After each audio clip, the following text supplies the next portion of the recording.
In the vast expanse of the celestial realms, where time folded upon itself like layers of ethereal silk, Israfil stood eternal vigil. He was no ordinary being, forged not from clay or stardust, but from the pure essence of divine command. His form was colossal, wings spanning horizons that mortals could scarcely comprehend, feathers woven from light and shadow, each one etched with the secrets of creation. For eons, he had held the Sur, the great trumpet, close to his chest, its golden curves humming with unspoken power. It was said that the trumpet's blast would shatter the veil between worlds, heralding the end and the beginning anew. Yet until this moment, Israfil had never drawn breath. Angels did not breathe as humans did. They existed in a state of perpetual readiness, sustained by the will of the Almighty. But now, as the cosmic clock ticked toward its final hour, something stirred in the heavens. The command came not as thunder or whisper, but as an irrefutable knowing imprinted upon Israfil's very being. "It is time," the divine voice resonated, echoing through the 7 layers of paradise. Israfil's luminous eyes, pools of infinite depth, widened imperceptibly. He had waited since the dawn of existence, observing the tapestry of life unfold below. From his perch atop the throne's shadow, he had witnessed the first light piercing the void, the molding of Adam from earth, the fall of Iblis, and the endless cycles of prophets and sinners. Humanity, that fragile spark, had risen and fallen like waves upon an eternal sea. Wars had scorched the lands, empires crumbled to dust, and souls ascended or descended in judgment. But this was the culmination. Israfil's hands, steady as the pillars of the universe, gripped the sword tighter. The trumpet was no mere instrument. It was an extension of fate itself, forged in the fires of divine decree. Its mouthpiece, cool and unyielding, hovered near his lips, awaiting the breath that would awaken it. He felt the weight of anticipation, not fear. For angels knew no fear, but a profound solemnity. Below, on the mortal plane, the signs had already begun. The sun had risen from the west that morning, a harbinger that sent scholars into frenzy and sinners into despair. Rivers ran backward, mountains trembled, and the skies wept blood-red rain. Humanity, in its final throes, clung to illusions of permanence, unaware that the angel above prepared to exhale. For the first time in his timeless existence, Israfil drew breath. It was not a shallow intake, but a deep, very deep breath, pulling in the essence of all creation. The air of the heavens rushed into him, carrying with it the echoes of every prayer ever uttered, every tear shed, every laugh that had danced on the wind. It filled his form, expanding his chest like a bellows forged in the heart of a star. The breath was infinite, drawing from the reservoirs of eternity, and as it settled within him, memories flooded his mind. Not his own, for angels had no personal histories, but the collective saga of the world he was about to end. He remembered the garden, where Adam and Eve wandered in bliss, their innocence a fragile bloom. The breath carried the scent of forbidden fruit, the sting of exile. It whispered of Noah's Ark, creaking against the floodwaters, saving the remnants of faith amid a drowning world. Abraham's fire trial, Moses parting the seas, Jesus healing the blind. These were threads in the grand weave, but darker hues intruded. The Pharaoh's tyranny, the crucifixion's agony, the battles of Uhud and Karbala, where blood soaked the earth in the name of righteousness or folly.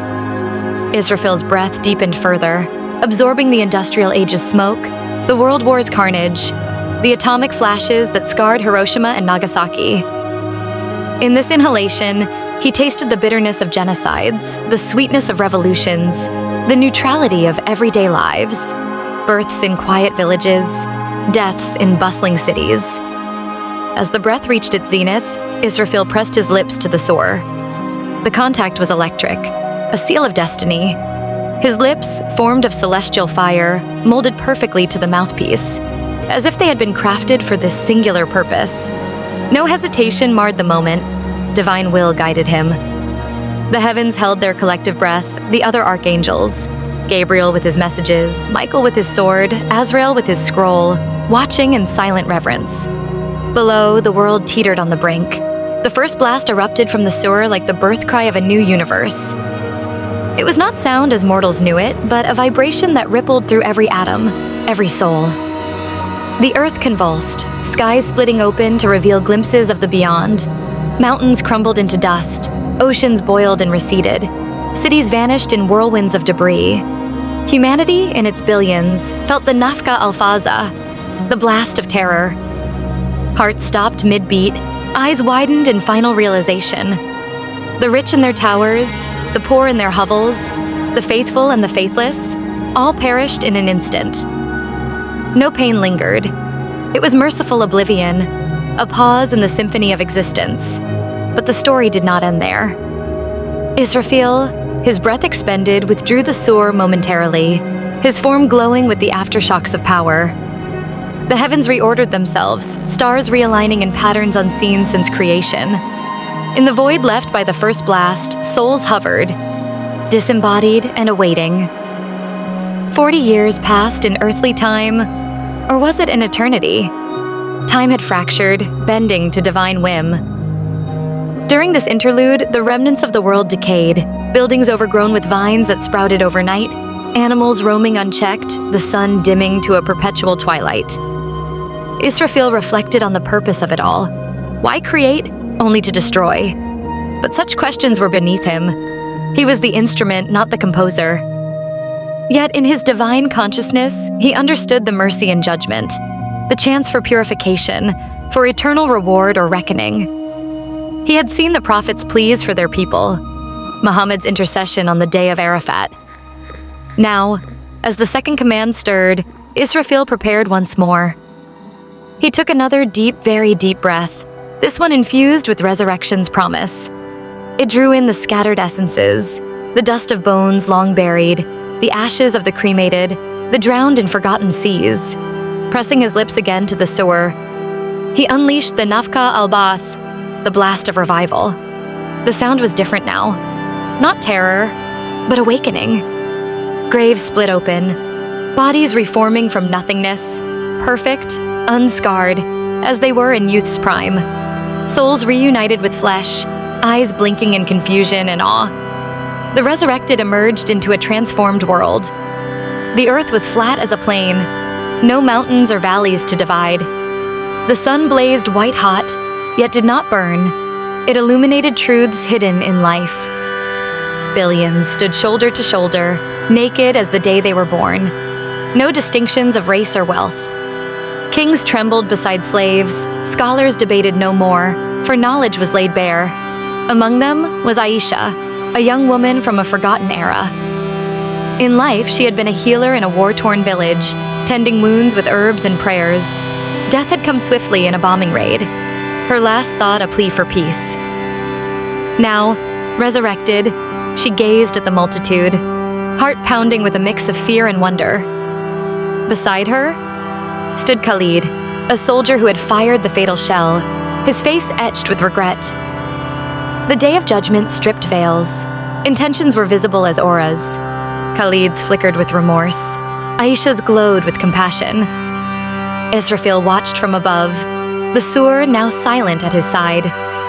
His role fulfilled, he became the observer once more.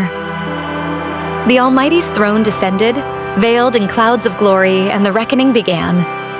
Angels distributed scrolls, right hand for the blessed, left for the damned.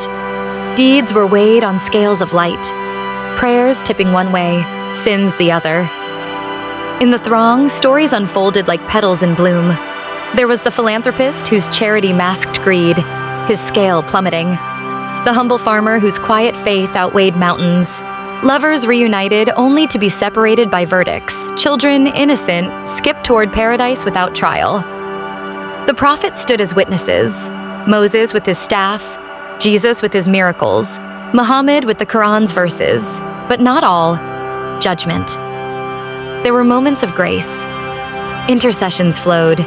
Saints pleading for sinners, mothers for wayward children. The bridge over hellfire, Sirat, thinner than a hair, sharper than a sword, awaited crossing. The righteous glided across, the wicked tumbled into abyss.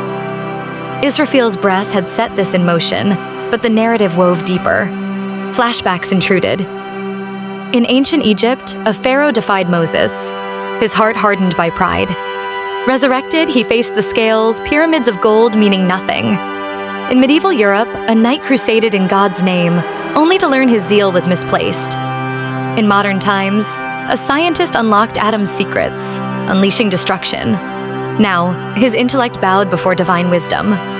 As the day stretched, eternal yet finite, paradise gates swung open. Rivers of milk and honey flowed, palaces of pearl awaited. The blessed entered, faces radiant, reuniting with loved ones in eternal bliss. Hell's gates, conversely, belched flames, chains dragging the condemned to torment tailored to sins. Liars' tongues burned, thieves' hands severed eternally. Yet, mercy prevailed for many. A thief who once fed orphans found redemption. A prostitute who sheltered the homeless crossed the Sirat safely. Israfil marveled at the balance, justice tempered with compassion. The story circled back to Israfil. His deep breath had been the pivot, the inhalation that ended one era and birthed another. As the last soul entered its abode, the heavens resettled. The sewer hung silent, its purpose served until perhaps another cycle? But such mysteries were for the Almighty alone. In the aftermath, Israfil stood sentinel once more, the memory of that breath etched in his being. The universe renewed, hummed with eternal praise. And though angels did not breathe, Israfil knew that if called again, he would draw deep, very deep, and press his lips to fate's call.